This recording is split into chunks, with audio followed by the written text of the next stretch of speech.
On entend beaucoup dire en ce moment que l'IA pollue. L'intelligence artificielle, son utilisation pollue énormément parce elle nécessite beaucoup d'électricité.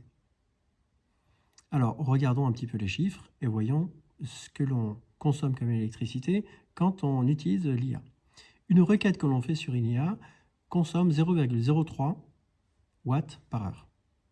Pour les IA qui sont peut-être plus gourmandes en électricité, ça va être 0,3 watts par heure pour une requête. Bien. Si on utilise, moi j'ai fait à peu près le calcul, j'utilise l'IA à peu près en faisant 10 requêtes par jour en moyenne. Donc ça vous fait 3 Wh par jour.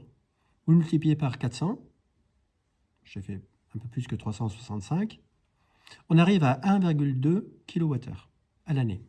Vous avez une voiture, un SUV électrique, qui va consommer 22 kWh pour faire 100 km. Vous faites environ, donc c'est la moyenne, 25 000 km par an, et vous la partagez à deux personnes, donc vous faites en moyenne 12 500 km par an. Vous allez consommer, là cette fois-ci, 2,750 kWh par an. Une voiture, donc votre voiture, vous allez consommer 2750 kWh par an. Vous comparez avec votre utilisation d'une IA, même si vous multipliez par 10, admettons que ça vous fait 10 kWh par an, 10 kWh comparé à 2750 kWh par an pour une voiture. Donc, comment, d'après vous, on peut diminuer son impact sur l'environnement? Est-ce que c'est en diminuant son utilisation de l'IA ou bien est-ce que c'est en limitant, par exemple, l'utilisation de sa voiture? Bien, évidemment, c'est en limitant l'utilisation de sa voiture qu'on va avoir un vrai impact, une diminution sur notre impact sur l'environnement. Imaginez, vous faites 10 km de moins à l'année, vous compensez largement votre utilisation d'une IA.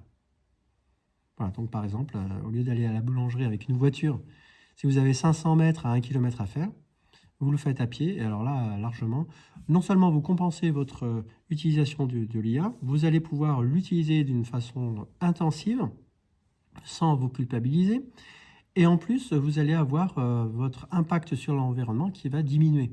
Puis petit à petit, vous verrez que la voiture, vous pouvez largement moins l'utiliser. Je dis ça parce que l'IA est un outil, et comme tout outil, plus on va l'utiliser, plus on va savoir l'utiliser. Je trouve beaucoup trop de personnes qui me disent, qui répondent à une question, regarde, l'IA dit ça, donc voilà, hop, j'ai fini, j'ai ma réponse toute faite.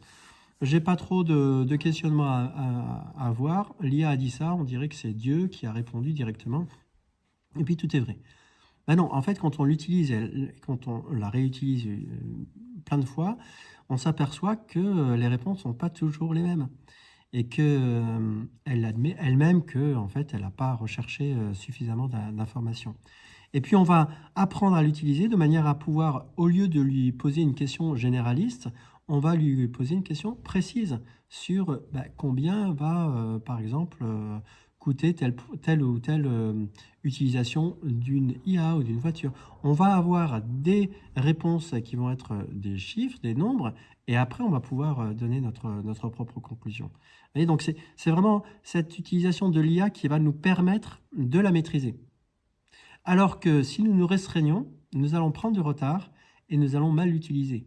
L'utiliser de façon trop confiante ou alors nous faire dominer tout simplement par l'IA parce qu'on va lui donner toute notre confiance et donc la réponse qu'on va obtenir, hop, tout de suite, on va l'appliquer sans esprit critique. Donc, ce n'est pas la première fois que je vis une vague technologique, une nouvelle vague technologique. Il y a eu la vague Internet, il y a eu la vague des réseaux sociaux avec Facebook en premier, puis après l'iPhone, la vague du téléphone. Et à chaque fois, donc, j'ai assisté à des personnes qui freinaient leur utilisation pour X raisons. Et en fait, qui en sont venus, après je les ai vus, ils en sont venus à adopter cette technologie, mais à reculons.